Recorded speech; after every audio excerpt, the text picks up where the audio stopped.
So hello students, welcome back to Prakashan classes once again. और आज हम लोग क्या करेंगे, रिवीजन करेंगे। क्लास 12 का जो अकाउंटेंसी का फर्स्ट चैप्टर है, that is profit and loss appropriation, उसका आज रिवीजन वीडियो होने वाला है। Profit and loss appropriation account हम लोग कब बनाते हैं? पार्टनरशिप के कंटेक्स्ट में, जब हम लोग पीएल बनाते हैं, पीएल से नेट प्रॉफिट कैलकुलेट करते हैं। Such net profit is transferred from PL to PL appro.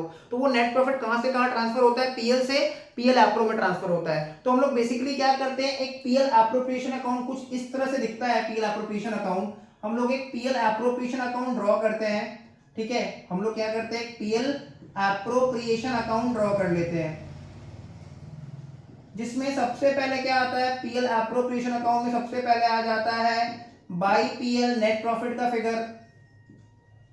उसके बाद हम लोग क्या ले लेते हैं, इंटरेस्ट ऑन ड्रॉइंग्स ले लेते हैं उसमें।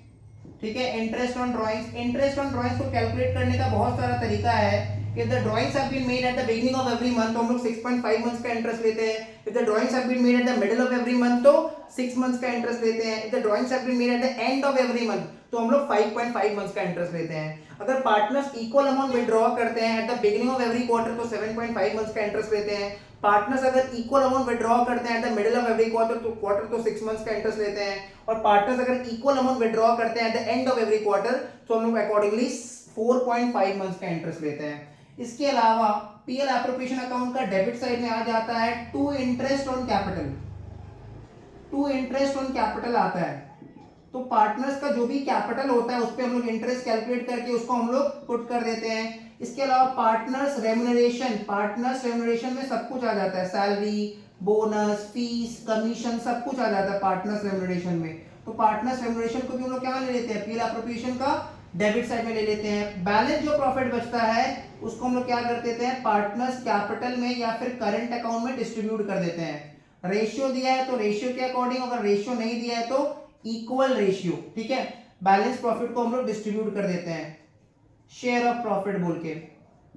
तो अगर क्वेश्चन में अगर रेशियो दिया है तो रेशियो के अकॉर्डिंग, अगर रेशियो नहीं दिया है तो इक्वल रेशियो में हम लोग डिस्ट्रीब्यूट कर देते हैं। कुछ इस तरह से हमारा पीएल एप्रोप्रिएशन का लेजर दिखता है। अच्छा, इसमें कुछ कुछ बात याद रखना है। Interest on partners loan charge against profit होता है, वो एप्रोप्रिएशन ऑफ प्रॉफिट नहीं है। मतलब interest on partners loan PL में जाता है, पीएल एप्रो में नहीं जाता है। Similarly rent payable to partner, ये भी चार्ज अगेंस्ट प्रॉफिट होता है, ये एप्रोप्रिएशन ऑफ प्रॉफिट नहीं है। सिमिलरली मैनेजर्स कमीशन, ये भी एक चार्ज अगेंस्ट प्रॉफिट होता है, ये एप्रोप्रिएशन ऑफ प्रॉफिट नहीं होता है। अगर कमीशन आफ्टर चार्जिंग बेसिस दिया है तो हम लोग को क्या करना पड़ेगा, profit into rate by 100 plus rate. लेकिन अगर कमीशन बिफोर चार्जिंग दिया है तो प्रॉफिट इनटू रेट बाय 100।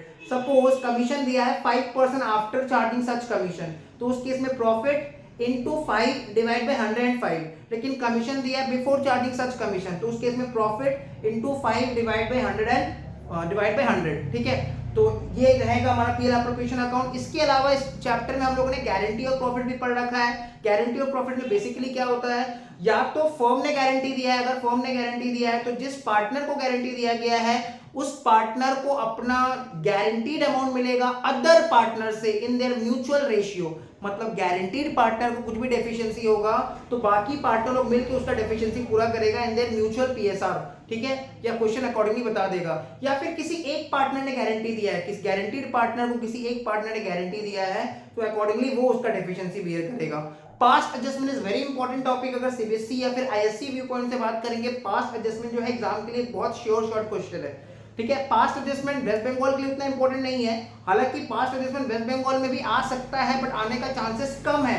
ठीक है, बट सीबीएसई और आईएससी एग्जाम के लिए past adjustment is very important. इसके अलावा एमसीक्यू में क्या क्या आ सकता है, एमसीक्यू में हमको पूछा जा सकता है कि पार्टनरशिप एग्रीमेंट क्या रिटन होता है या ओरल भी हो सकता है। आंसर है जनरली ये रिटन होता है बट ये ओरल भी हो सकता है। पार्टनरशिप एग्रीमेंट में डीड में क्या लिखा रहता है, डीड में एग्रीमेंट में ये लिखा हुआ रहता है कि पार्टनर्स कौन कितना कैपिटल लेके आया, किसका क्या प्रॉफिट शेयरिंग रेशियो है, किसका सैलरी कितना है, बोनस कितना मिलने वाला है, कमीशन कितना मिलने वाला है, इंटरेस्ट ऑन ड्रॉइंग्स का रेट क्या रहने वाला है, इंटरेस्ट ऑन कैपिटल का रेट क्या रहेगा, ये सारा बात एग्रीमेंट में लिखा हुआ रहता है। क्या पार्टनरशिप का रजिस्ट्रेशन कंपलसरी है? आंसर इज नो, पार्टनरशिप का रजिस्ट्रेशन कंपलसरी नहीं है। लेकिन अगर रजिस्ट्रेशन नहीं करवाया तो हम लोग दूसरे के ऊपर केस फाइल, दूसरे को स्यू नहीं कर पाएंगे। तो ये सब कुछ कुछ बात है जो हम लोग को पता रहना चाहिए पार्टनरशिप चैप्टर के रिगार्डिंग। ठीक है, अच्छा अगर हम लोग बात करेंगे पार्टनरशिप और कंपनी का डिफरेंस, तो partnership business is governed as per Indian partnership act 1992, but company business is governed as per the companies act 2013, ठीक है, as per the companies act 2013। और अगर हम लोग बात करें मिनिमम नंबर ऑफ पार्टनर्स तो वो 2 है and maximum number of partners is 50। Maximum number of partners partnership act में नहीं लिखा हुआ है, कहां लिखा हुआ है? द कंपनीज एक्ट में लिखा हुआ है, ठीक है। मैक्सिमम नंबर ऑफ पार्टनर्स 50, बात कहां लिखा हुआ है? द कंपनीज एक्ट में लिखा हुआ है। अच्छा, अगर हम लोग और भी डिफरेंस का बात करेंगे तो अगर हम डिफरेंसेस का बात करें तो पार्टनरशिप का ऑडिट कंपलसरी नहीं है, बट अगर कंपनी बिजनेस है तो उसका ऑडिट कंपलसरी होता है। तो ये सब कुछ कुछ बेसिक बात है जो हम लोग को पता रहना चाहिए। इसके अलावा हम लोग को अगर याद रहे, charge against profit as well as appropriation of profit, जो आइटम पीएल में जाता है वो चार्ज अगेंस्ट प्रॉफिट होता है, जो आइटम प्रॉफिट पे डिपेंडेंट नहीं होता है वो चार्ज अगेंस्ट प्रॉफिट होता है, जो आइटम पीएल एप्रो में जाता है पार्टनर से रिलेटेड आइटम है, जो प्रॉफिट पे डिपेंडेंट होता है वो एप्रोप्रिएशन ऑफ प्रॉफिट होता है। Interest on loan, rent payable to partner, managers commission charge against profit है, but partner salary, partners bonus, partners interest on capital, ये सब एप्रोप्रिएशन ऑफ प्रॉफिट है। अगर प्रॉफिट्स एडिक्वेट है तभी हम इनको पे कर पाएंगे, अगर इनएडिक्वेट प्रॉफिट है या फिर इनसफिशिएंट प्रॉफिट है तो इनका पेमेंट पॉसिबल नहीं हो सकता।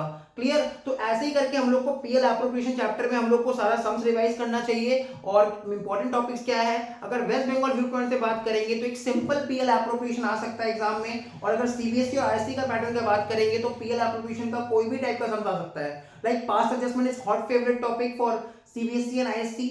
पास्ट एडजस्टमेंट जो टॉपिक है वो बहुत ज्यादा ही इंपॉर्टेंट है सीबीएसई आईएससी के लिए, लेकिन अगर हम वेस्ट बंगाल का बात करें तो पास्ट एडजस्टमेंट उतना इंपॉर्टेंट नहीं है, फिर भी एग्जाम से पहले करके जाना, क्या पता आ जाए। Clear? So that's it for today. हम लोग मिलते हैं नेक्स्ट वीडियो में, ऐसे करके हम लोग हर चैप्टर का समरी बनाएंगे और उसको थोड़ा सा रिवीजन करते रहेंगे। Till then good bye.